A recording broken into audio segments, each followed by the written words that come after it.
Okay? Like the story you told of Lafayette and Westbrook. Same thing, same idea. They tried it out, same place.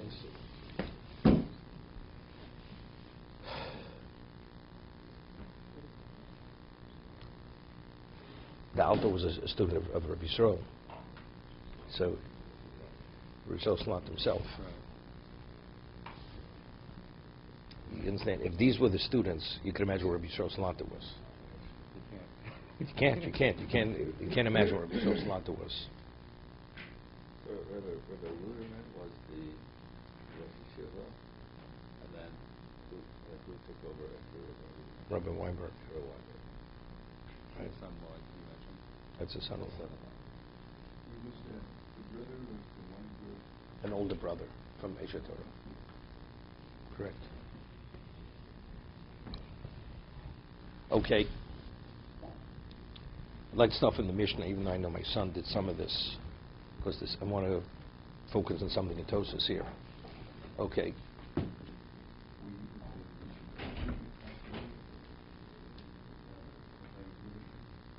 Oh no, I went back. All shtoros, all documents which are written by the secular court, non-Jewish court, they're issued by the secular court, although the signatures, the witnesses, the ones who signed are non-Jews, ksherim, it's considered a legal document. It's legal. Although on a Torah level, a goy is not qualified to be an aid.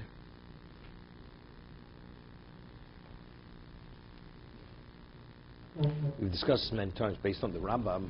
Why is an aid, when a witness testifies, why is he believed? Believes Reuven killed Shimon. He's interrogated, and he and his partner, they make it through an interrogation. Why do we accept what he says as fact? Is because based on the interrogation, we're satisfied that what he's saying is the truth? What would you say, Ernie? Because if that would, the same thing would be regarding of a non-Jew, although we're satisfied, we would not put the person to death. Only because the witnesses are Jews and they meet all the criteria of what a witness is. Because the Torah says that only a Jew's testimony, if we've established that it's beyond any doubt that he's telling the truth, we accept his testimony as fact. And then therefore that's evidence that Reuven killed Shimon. A non-Jew not being qualified as a witness, although it seems to be, it's true, but that's not hard evidence. It has to be fact. Fact is only established by a witness. They're not witnesses.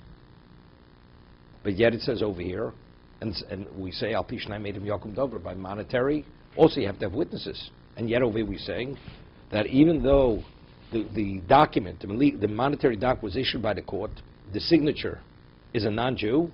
It's valid. Why is it valid? Do you kill a person based on Anan Sadi? We could all attest, we wouldn't kill a person based on Anan Sadi. Anan Sadi has to be, we had a Mishnah in Gemara, Mishnah in Sanhedrin, Makos, that it says that, I think it was Shimon Shetach, there was a person who was pursuing a person with a sword, with a knife, into a cave. And he comes into the cave and he finds the knife in the person's back, so it couldn't have been a self-inflicted injury. Definitely the man who was pursuing, he definitely plunged the knife in his back, and the person is writhing on the ground, dying. So Shimon Shetach says, he was the Rosh Sanhedrin, he says, I cannot prosecute you, although I know you killed the man. Beyond any doubt, there's no one else in the cave, because he went in the cave. The pursued was alive, and the pursuer was there with the knife. But if in fact you did kill, Hashem should strike you down. It says a snake came out of the wall of the cave, bit him, the murderer, and he died. There, beyond any doubt, he actually committed the murder. But Anan Sadi is not sufficient. You have to witness. We have to witness It's more than circumstantial. Money is a high level of circumstance. But this is beyond any doubt. I understand, but that's the point I'm saying. Normally, Anan Sadi means we could all attest to a fact. Whenever we say Anan Sadi, the Gemara says that a person does not pay a loan before the loan is due. So therefore, to say Parati before 30 days, a person is not believed to say I paid. A person is normally believed to say I paid a debt. But unless he says he paid it before the due date, he's not believed. Of course, we say, we could all attest the person doesn't pay a debt until it's due. Although there are those who do, but most don't. So whenever we normally speak Anan Sadi, there's always an exception. The case of the cave, there's no exception there. It's beyond any doubt the man definitely committed murder. But because it wasn't witnessed by witnesses, that's why he cannot be put to death. Because the Torah says, Eidos, to take a person's life, you actually have to see what happened. Witnesses didn't say. And take it one step further. If there were two witnesses to the murder, but they weren't standing in the same place, you don't accept that either. Good, terrific. Good, same thing. And that's even a more powerful case. You don't combine the two. You don't combine them. Of course, you have to meet the criteria of test, but it's going back to the same thing. Of course, the Torah says, what about hearsay? Right? Aid. Two witnesses tell another two witnesses. It could be Moshe Rabbeinu, and Aaron. And they share with two other credible witnesses, we saw Reuven kill Shimon. Or whatever we saw. We saw Reuven damage Shimon, injure Shimon.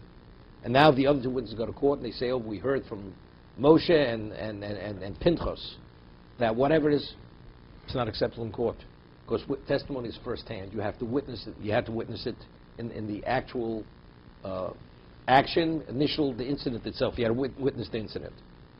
That's classified as hearsay. Why? Because based on what testimony is, it's only you have to witness. So it's the same thing. You have to meet the criteria of what testimony is. As David just mentioned, you have two witnesses, one seeing the same event from different windows, if they cannot see one another. If they can see one another, then we combine them. That's considered they're seeing from the same location. But if they can't see one another, even though you corroborate, they're both saying the same thing, you don't combine the two of them. That's the halacha. What about if the first-hand witnesses write their testimony? That's separate. Also, it's not. It's not? It has to be oral. Testimony has to be oral. Written testimony is not enough. They know that they're going to die, and they want to testify for the punishment, so they write down their... It's nothing. It means nothing. It means nothing. Okay? So I'm saying, but yet here we see, as the Gemara will explain, that since we're speaking about it's a secular court, and they don't do things irresponsibly, the court, and we could say with certainty that if they issued the document and the lender is in possession of such a document, that this document was given initially to the borrower, and the borrower gave the document to the lender when he borrowed the money. Here, for money, monetary situation, Anan Sadi is sufficient. No, it's not Hefker Bez Nefker. We'll see. Not Hefker Bez Nefker. Because we'll see from the Gemara, Dina Malchus Dina, or the Gemara says, Dina Malchus Dina is based on Hefker Bez Nefker. This is not. Okay? Chutz mikiti noshin shichrei avodim. But let's say the secular court, the non-Jewish court would issue a get, a divorce, a writ of divorce, or shichrei avodim, it's not valid. Although we could say definitely, because there the document has to have the force of a document that could terminate a marriage. There you have to have valid witnesses. Unless you have valid witnesses, it has no value. Meaning, for monetary, a Anan Sadi is sufficient. But the Gemara is going to ask, let's say you have a shtar matana, a document which like a deed. Reuven wants to gift a piece of property to Shimon. He writes a deed, gives Shimon the property. So what caused the transfer of the property? The document. That means the deed has to be infused with a value that this document has the ability to transfer the land from Reuven to Shimon. So what gives the deed that power? You have to have witnesses. Anan Sadi is not going to help you. It's not going to help you, Anan Sadi. We could all attest it's a valid document. You could test from today forever. There it's no different than a Gerisha. The only document that could terminate a marriage, it has to be infused. And who gives it that power? You have to have kosher witnesses on it. Anan Sadi is not sufficient. If you want to, if you have a question, did he borrow the money? Did he not borrow the money? So that's fact, right? Because what causes the debt? The transfer of money from Reuven to Shimon. So if the lender has the document, although it was issued by the secular court and the witnesses are non-Jews, it doesn't make a difference. Because I have proof that Reuven borrowed from Shimon. Because otherwise the lender wouldn't have the document. But here it's not a question of proof. Does the mechanism, you have to have a mechanism. The instrument of transfer was not an instrument of transfer, so therefore it's not. I think Morrison asked this question.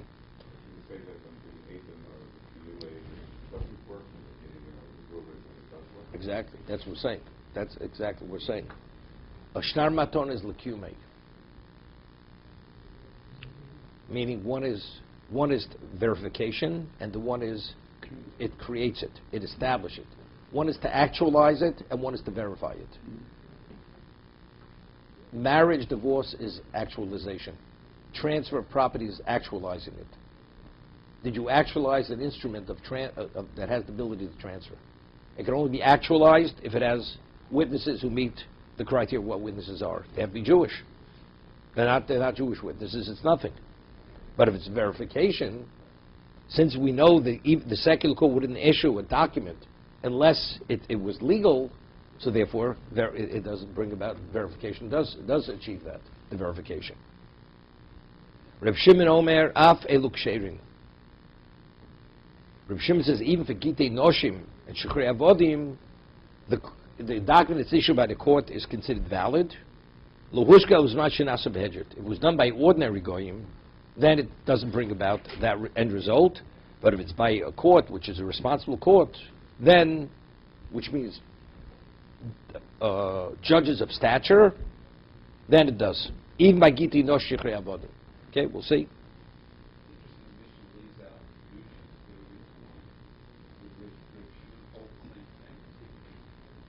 Be the same thing. The reason is because normally a person doesn't marry with a document.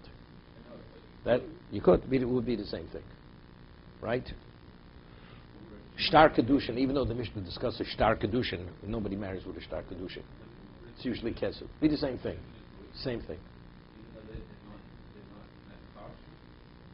So what about gitei noshim on the parsha? Let's see. Koposit v'toni. What? Shtar has its own power. It doesn't need witnesses. Doesn't need witnesses. It doesn't. In Of course. case, I thought it's star. What is Yeah, it? but if it's signed by the Like an IOU? yeah, or Are by you- the owner who bequeaths the document, a piece of property. No. So he signs. We'll see. We'll see Tosis. We'll see Tosis. Maybe. We had a principle. That's why I wanted to do Tosis over here. We have a principle of Hodos Baldin Kamedim Dami. If a person goes before two witnesses, I go on record that I owe Shimon $1,000. Right? So we say that's the equivalent of testimony of witnesses. Hodos Baldin Kamedim Dami. The admission of the person who wants to bring about a financial obligation on himself, he's the equivalent of 100 witnesses testifying to that same fact. Right? It's not so simple. But factually, he owes the money. Now, what exactly is the basis for that obligation? Is he the equivalent of witnesses? Or a person has the ability to cause a financial debt upon himself, to bring a financial debt upon himself? No.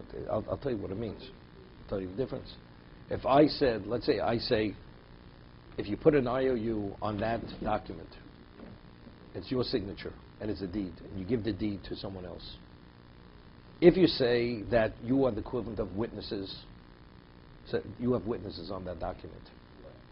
No, not collecting. This is legitimate. This is to actualize the document, to give it the power as an instrument of transfer to transfer the property.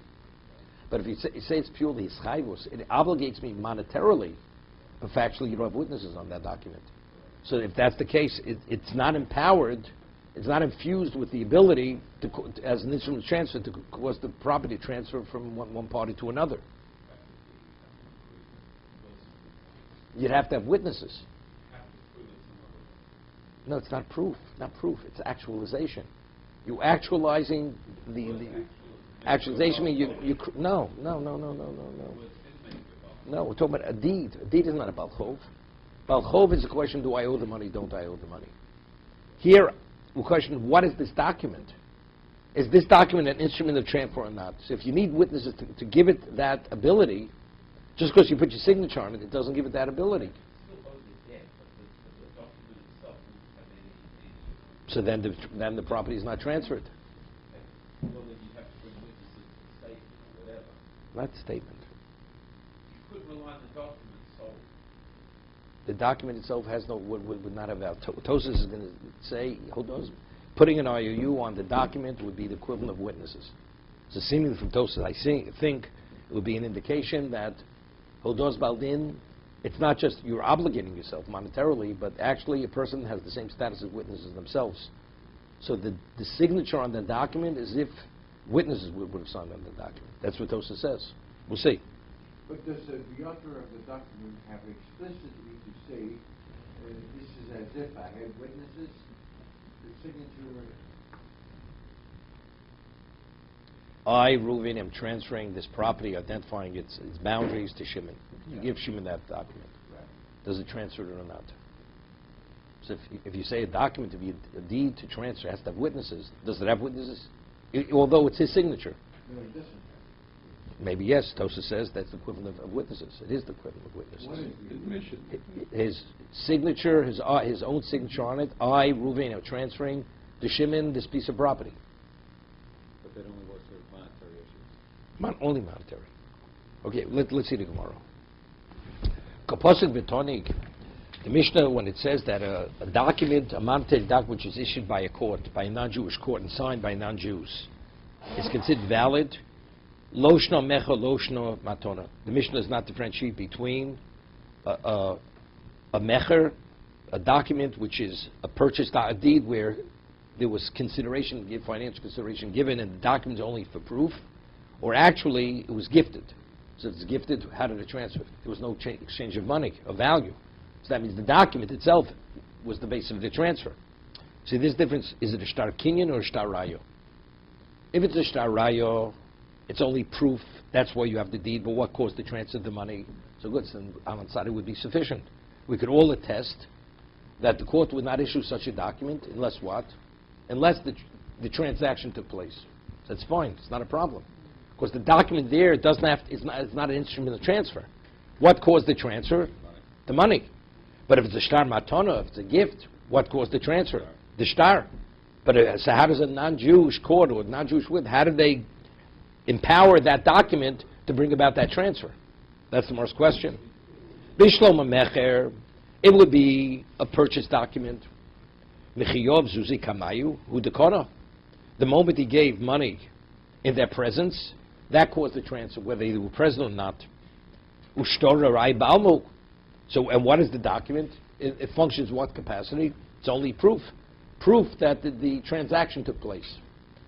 Dilo yov zuzi kamayu. Because if money wouldn't have been given in front of the court,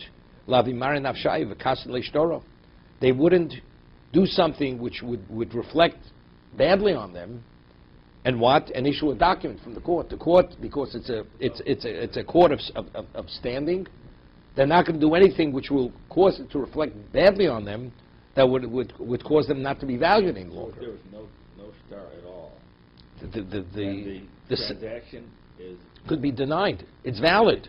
It is valid. Definitely valid. But what happens if the seller says, I never Yeah. sold it? If you contest it, I never sold it, what are you going to do? How do you prove it? But it is a valid sale. Wow. Property. Well, shtar only helps on property. You can't transfer metaltalin. Movables don't. The possibility that the guy goes to dig the hole and acquires it that way is not. It would be the same thing. Leichazek yikuni. Same thing. Same thing. Look, we have to have a case where he's deeding his property where the guy can't go make any other activity to that property. Correct. That's the case. Right. Or shtar matona. He's giving him the way the property's been transferred from the Ruvi to Shimon, from the gifter to the beneficiary, is through a document. Elamator b'maikokoni, la b'hishtoro. But regarding a gift, what does he acquire with? It's with the document. The document's no more than a piece of pottery, right? A shard of clay. That's all it is. Famous Shmuel throughout Shas. Omer Shmuel, Dina Malchus Dina. Dina Malchus Dina. The law of the land is the law of the land. The document was issued by the secular court. That's Dina Malchus Dina. So what was the concept? Hefker bez nefker, right? Monetarily, the Chachomim have the ability to transfer from one party to another. On a Torah level, it's nothing. It means nothing. So does the government. The government is the same thing. Chazal say whatever the government, as long as it's an upstanding, righteous government, and they will not, we could say with certainty, they will not issue something which is illegal, then we give it the force as if it's a functional document, and we cause the transfer. Even though the document, it seems the document causes the transfer, it's not the document. Chazal say if everything is in place and it meets our standard of truth and integrity, we transfer the property from Reuven to Shimon. That's Dina Malchus Dina. So it's not the document that does the transfer. Chazal do the transfer. You following? Not based on any similarity. Meaning, so the document's it's purely fiction. It means nothing. This is like I discussed. We say that Dalar Amos, if you're standing within 4 cubits of something, you acquire it. Of course, it's the equivalent of your domain. It's chotzer. Although it's not your domain. But Chazal say when you're within Dalar Amos, we view it as if it's your domain. So it's a machlokes rishonim. It has to do with a get. If a woman is given a get, given a get within Tzidu Shusarabim, it's not her domain, but it's off the beaten track, and the husband throws the get within her Dalar Amos. We're going to have it later in Gitten. She's Mugureshes. She's divorced. Of course, we see it as if it was put into her chotzer, into her domain. Even if she walks away from that domain? Doesn't make a difference. If it's within her 4 cubits, Dalar Amos, she's divorced. But she may not be aware. Wait a second. Now, why? If you say Chazal transferred the location at that moment to her, so if that's the case, financially, legally, that domain's hers. The document was put in the domain. So what is the process of divorce? It's a Torah process. I mean, you needed Chazal to transfer the domain, that it should be her domain. But once they establish it's her domain for that moment, and now the husband puts the get there, that's considered nosem biyoda. Her domain is equivalent to putting the get in her hand. But if you say no, that's not the way it works. Chazal say, if something's within your Dalar Amos, we transfer it to you. It's not we transfer the domain. So, but she's divorced. Nobody argues. So we say Afkin Rabban L'Kedushin. We annul the marriage. It appears when it's within your Dalar Amos, we view it as if it's your domain, but it's not your domain. So what's the process of her being considered no longer married to be able to marry again? We know the marriage retroactively. So in terms of perception, it's perceived as if she's a divorcee. She's not a divorcee. What is she? No, on a Torah level. Rabbinically, she's not permitted to marry a Kohen. Rabbinically, the kids would be chalolim if she marries a Kohen. Right? But on a Torah level, she's not a divorcee. It's like a woman had a relationship outside. So she was never married. As if she was never married. How does that work? So she could marry a Kohen. No, on a Torah level. But rabbinically, because she did receive the get, and it appears that was the process, how her marriage was terminated, therefore she's not permitted to marry the Kohen. Okay?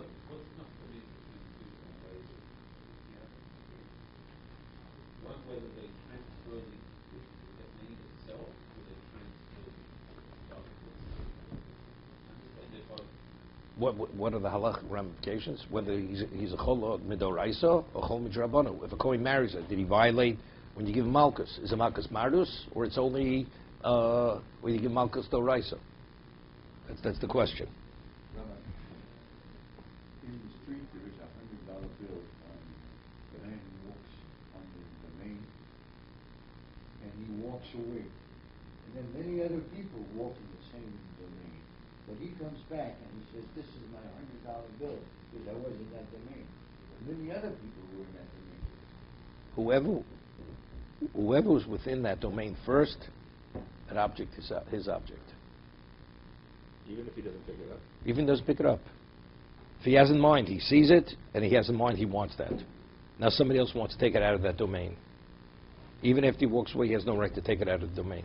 So on Shabbos, if he walks by, he can't pick it up on Shabbos. I want that. And then a lot of people say that you walk by instead of getting Shabbos. It depends. So what? Whoever saw it, whoever was within that Daled Amos first. It's a whole discussion of Mitzvah.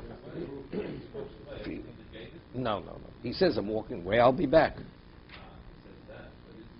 So then it's the question, who was there first? What was his mind? Did he want it? Not.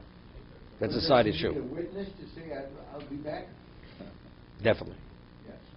So, Rabbi, I just want to ask about the Dina D'Mekhuta Dina. Why do we have to bring Chazal into this question? If we live in a country and the courts of the country say such and such a transaction is valid, this transfer is valid, the Beit Din can say we disagree all day long, and it's not going to make any difference. Wait a second. Let's say the court would say, if a Jew marries a non-Jew, we recognize the marriage. What do you say about that? That's what the government say. So does it have any value what the government says? Because the Torah says a Jew. I'll get to monetary in a moment. So there, it's indisputable. Definitely, it's not even a question. Now, the Torah says that the only way you could transfer a property with a deed, only if it's infused with it has to be certain criteria. You have to have kosher witnesses, Jews. The government says, well, the property is transferred. Now you tell me, how did the property transfer? Torah says the property doesn't transfer unless you have a certain kind of document which is empowered with Jewish witnesses. So tell me, how did it transfer?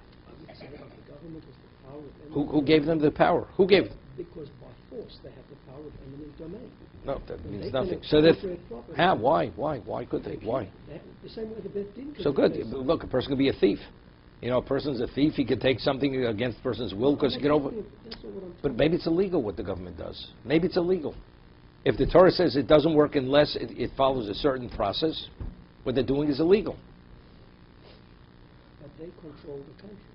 They may control it, but how does it? There has to be some process. How does it happen?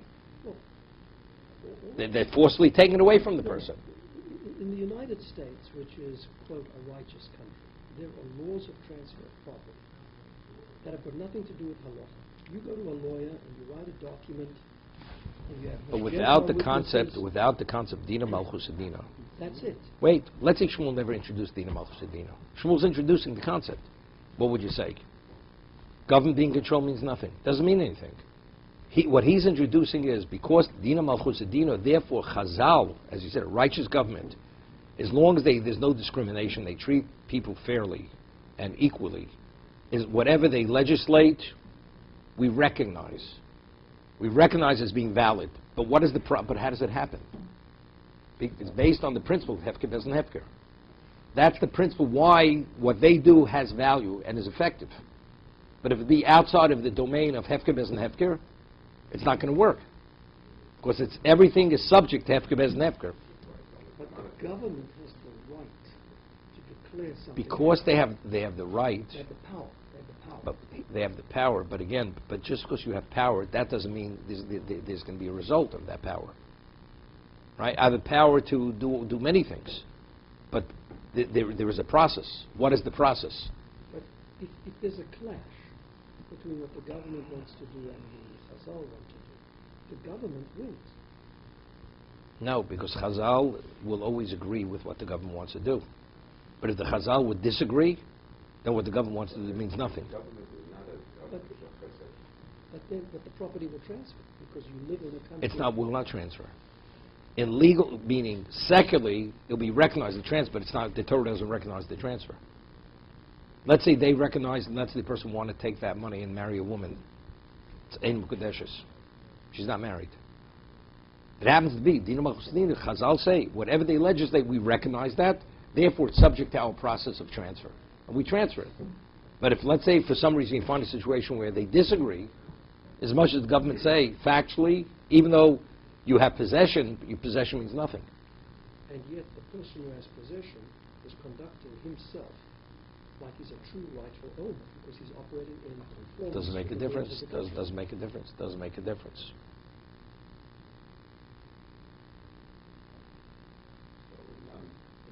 everything is is relative to the way you see it. Jews at one time were not permitted to own property. Even if the Jew purchased it, the government had no problem taking away, and they felt we're people of integrity because Jews are considered subhuman. Whatever the way they classify Jews, therefore they have no ownership rights. Therefore we could take everything they have is ours to take, and at whim we could take it. Okay. So you'd say, well, that is the law, and in their eyes, they only deal with integrity and honesty, and that's the way they deal with it. And because Jews we don't recognize as citizens of the country, they don't have the rights. It's irrelevant what they said, but that's called stealing. It's thievery, regardless of what the government wants to believe. Because there, since it's contrary to what Dina Malchus Din is, that's considered discriminatory. We don't apply the principle of Hefker Bez Hefker. Therefore, the government's laws are considered corrupt laws. I'm just telling you now. If it's considered discriminatory, it's considered corrupt. If it's not, or let's say it's overbearing also, it's considered we don't.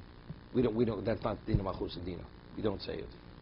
So who determines that? Chazal. Okay. So Shmuel Sedina Malchus Sedina. So a transaction in certain countries between that's approved by a court would not be approved halakhically? As I said, if it's considered discriminatory or overbearing, they tax people 90% of what they earn, which is totally not livable, not survivable. We don't see it in Malchus Dina. Chazal will not recognize that. They don't recognize that law as considered a valid law. They will not transfer it, and the government are considered thieves. Does such a country exist today?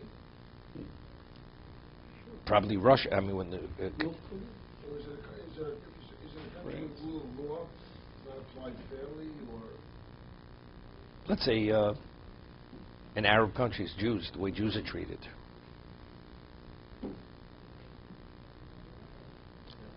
Okay. So this is the first Shmuel Ibo Seimo. Okay. So you see the Ibo Tani Chutz Mechigitei Noshim. What it says in the Mishnah of that, if the Kseko issues Gitei Noshim, writs of divorce or Shirei Avodim, it means anything which has a semblance, meaning the context is similar. This is lakume, which means it's affecting the document. It's to affect the document, not in verification, would be the same thing. So if the court would issue a deed, where the deed is the instrument of transfer, it would be no different than the get isha. It's not valid. Meaning we will not say hefker bez nefker.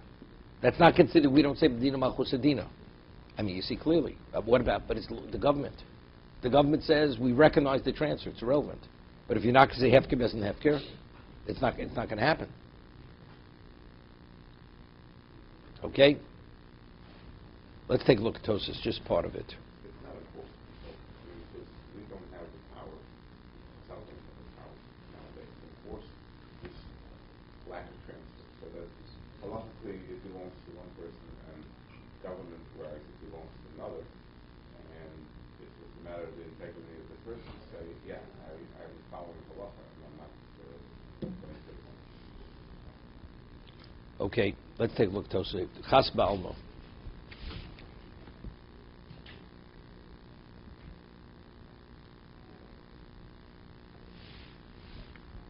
Okay, just to go a little further in the Gemara. We'll leave Tosas for tomorrow. Reb Shimon says, Af Eluk Sherim, that even the secular court, non-Jewish witnesses, if the court is of standing, even the get is a valid get, and the Gedushin and the get Sheikhur rid of emancipation is valid. Somewhere else, obviously, how does a non-Jew sign on a get? Right? He has no relevance to divorce.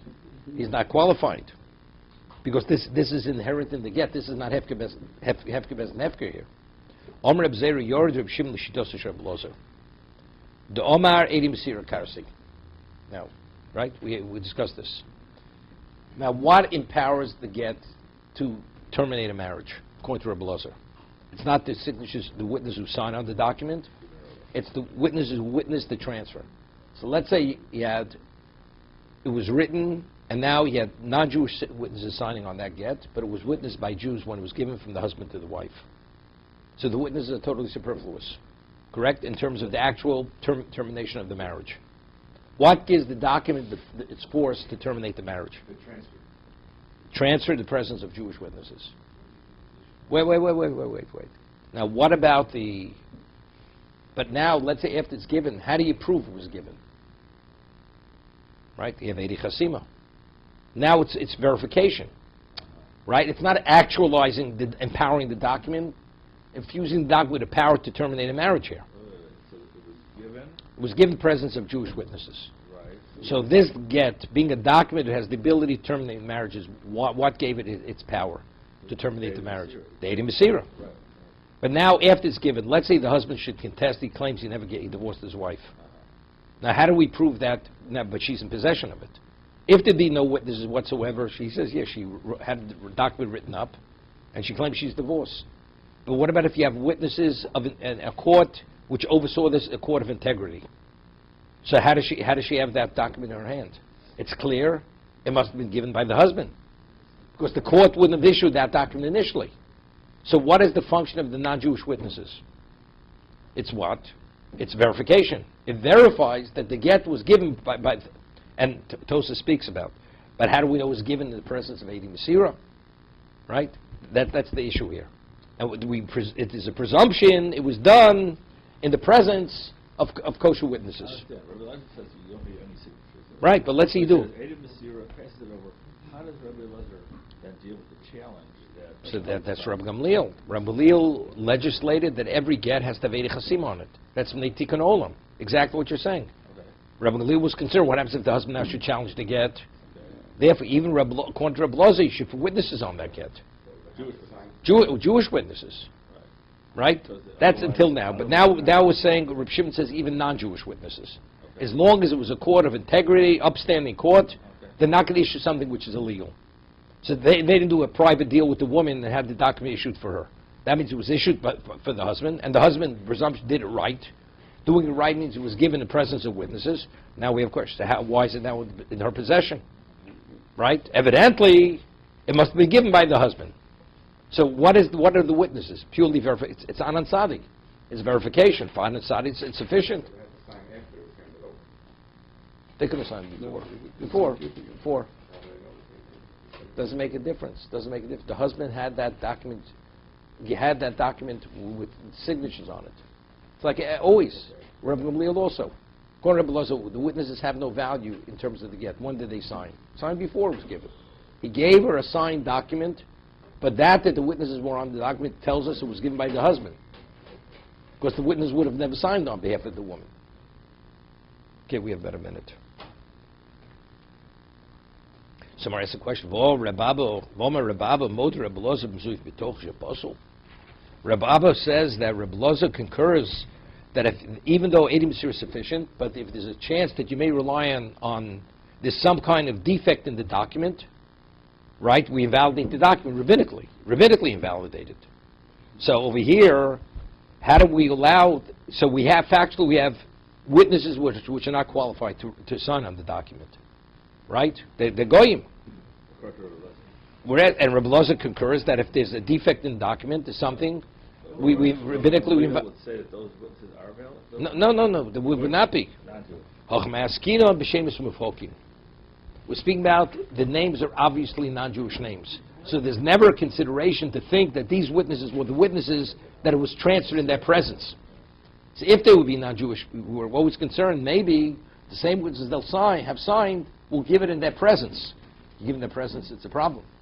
Because even Eidi Masira, but they're not Eidim. I mean, the non-Jews would give it over. No. Isn't that what we're No, we're concerned that if let's say the non-Jew who signs, it's a question whether he's a Jew. We're concerned maybe the husband will give in his presence and have him sign, thinking that he's a Jew.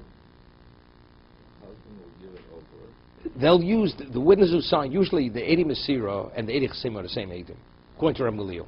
You say, look, you're going to be there, you're going to witness it, sign. So then it becomes a problem. Because if we rely on them, it has no value. But since it's Shem Smufokim, it's obvious that non-Jews, there's not even consideration the husband would ever rely on these witnesses. To be continued.